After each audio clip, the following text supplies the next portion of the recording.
My name is Joe Peroni, and this is the Rise Above Project. So today is Mother's Day, and I don't really have a Mother's Day show, but I do want to talk about men and women today, and I want to do this in a descriptive fashion. I'm not going to be prescribing anything. I just want to give you some of my experiences and anecdotal evidence that I've gone through the last few weeks. The big question that comes up for me all the time here is, have modern men given up? Because in my day and age, the saying was, when the going gets tough, the tough get going. And I'm not seeing this anymore. A lot of young men, and I can't even say young, right? Like, we're talking about men until their 30s even. And it seems like they feel disenfranchised, they feel marginalized, they feel like somehow white men are seen as being bad in some way in the community. So they just kind of give up. And I keep thinking, like, this can't be true. So let me tell you about some of the experiences I've had the last few weeks on a personal level. So I've had to have blood work done, and I've had to go see a couple of doctors, and with one of these instances, I had to go get an MRI of my heart. I guess that's what you call it, an MRI. In addition, I have two elderly dogs that have cancer, and of course I want them to be treated. And so in order to do this, you first go to a vet, and then you find out that they have cancer. And then from there, they send you to a specialty vet who deals with oncology. So they're experts in that area. And unfortunately, sometimes you have to go to an emergency vet because some things happen after hours, and so you need their services too. So I've done that about 2 or 3 times. So I've had a lot of experiences in these areas in the last few weeks. Let's say even the last couple of months. What I want to tell you about this is that in each of these places, the office help is 100% all women.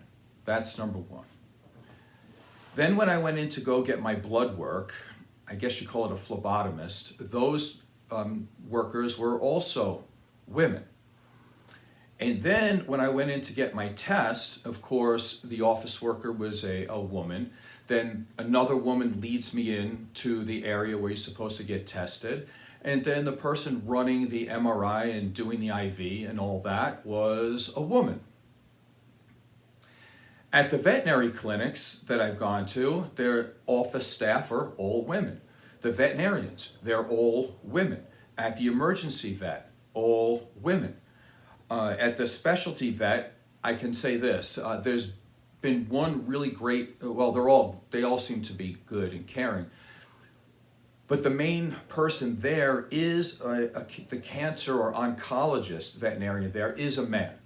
So of all the places I've been to, whether they're treating my dogs or treating me, they're all women. And I thought, this is really interesting because we're seeing this more and more, is that women, not only are they in college much more than men are, but they're getting the better jobs also, which makes sense, it's obvious. Now, why is this happening?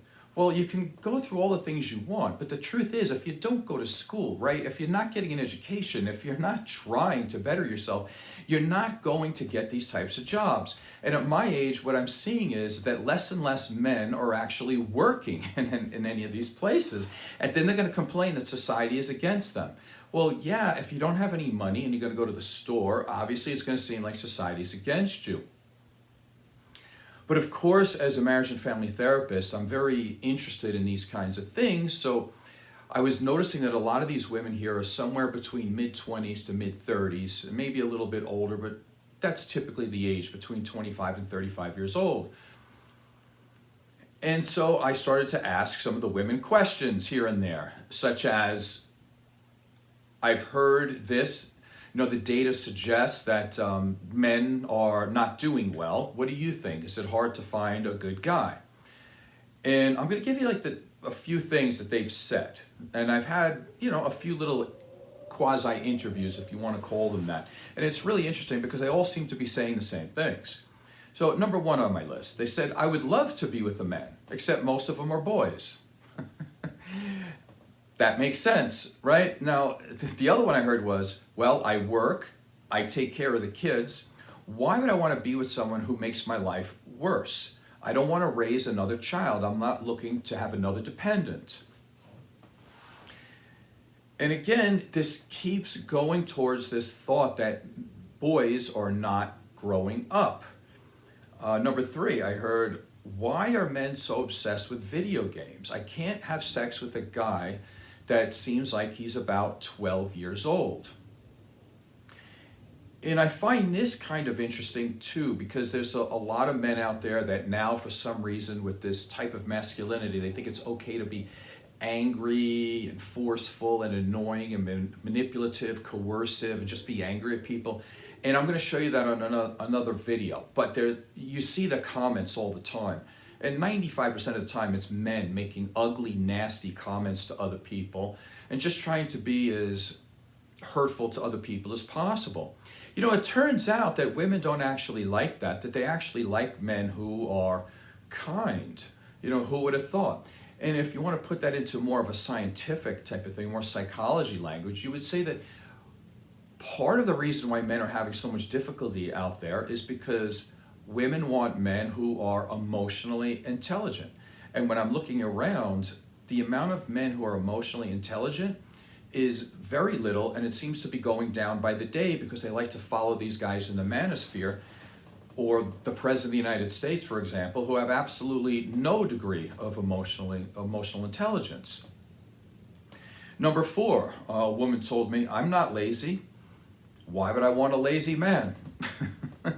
Again, stating the fact that they clean the house, they have a job, they take care of the kids, and then they have a guy just sitting around all day complaining about whatever he's complaining about.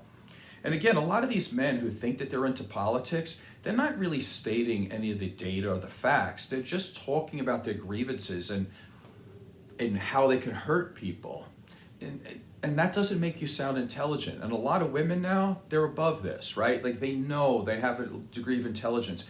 The more schooling you take, the more, whether it's college or not, the more you deal with people on a regular basis, you're going to hear a wide variety of positions that people are talking about. You're going to hear from different social backgrounds, socioeconomic backgrounds, and it makes you more liberal. So there's this conservative thought that if you go to college, they indoctrinate you into being liberal.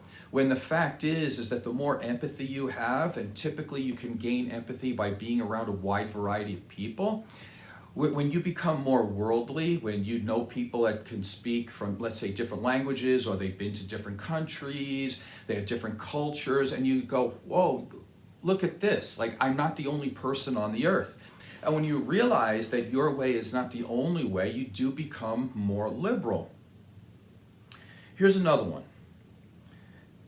I heard one lady told me, it's better to raise a child alone, by myself, than it is to raise a child with a dysfunctional man who's going to influence that kid. And this makes sense too, right? Like, I'm not suggesting that women have kids on their own, but in talking to this person, they're doing all the work. They have this guy that's just sitting around doing nothing, playing video games. This one person told me that their husband was fired from a job. He was getting unemployment, but he never told her. So he would make believe he was going to work, and then when she went to work, he would come home and start playing video games and not even looking for a job. At one point, she came home and caught him and was like, what's going on? He never said anything, but then she checked the mail and he was receiving a check from the government, which is fine. Some people do, right? But the point is that he wasn't really looking for a job. And why was he not taking extra time with the kid? And so, yes, this is anecdotal evidence. I completely understand that. However, if you do look into the data, what you're going to find is that there's plenty of empirical evidence to say that men are just not carrying their weight.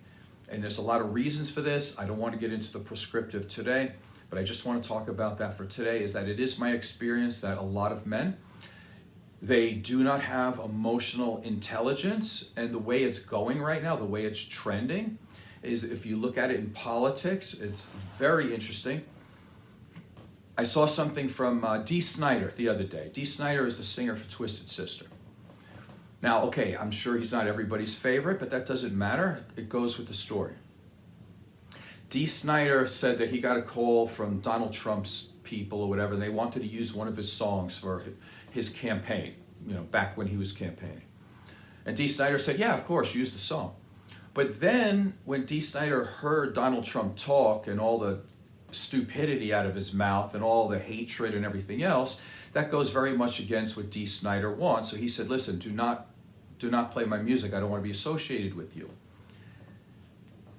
Well, if you look through the comments when Dee Snider said this, you think that young men that were rebellious and everything else and looking up to musicians, that they would support a guy who's creating art that doesn't want a crazed lunatic who's basically a fascist, who is crushing down on people and getting rid of the Constitution, getting rid of freedom. You think that they would support the musician, but no. Comment after comment was the ugly comments towards Dee Snider. And it's typical because they're not emotionally intelligent. All they want to do is see things to be burned down. Completely nihilistic. They want to hurt people, and they think that they get some type of power of yelling and screaming and putting people down and saying ugly, disgusting things. As if any of these people, by the way, were touring the world like Dee Snider has and has entertained millions and millions of people for decades, right? Like, none of these people approach that. They're just still trying to get the high score on Grand Theft Auto or whatever the heck they do. I don't even understand it. I had one of my clients the other day, he's 12 years old. He wanted me to see the commercial or something like that for Grand Theft Auto 6 or something like that, which is going to be postponed for about a year, and everybody's crying about it. I love when I see grown men cry about a video game not being released for a while. Like, it's just insane. And this kid wanted me to see this, and I'm not saying anything bad about him because he's a kid, but when I looked on it, there was like 50 million views or something like that. Like, that's how many men are into watching like a 1.5 minute commercial for a video game. It's just insane to me. It's so incredibly childish. I don't understand it. Anyway, I hope this has been beneficial to you in some way. My name is Joe Peroni. This is the Rise Above Project. Please subscribe and tell a friend. Thank you.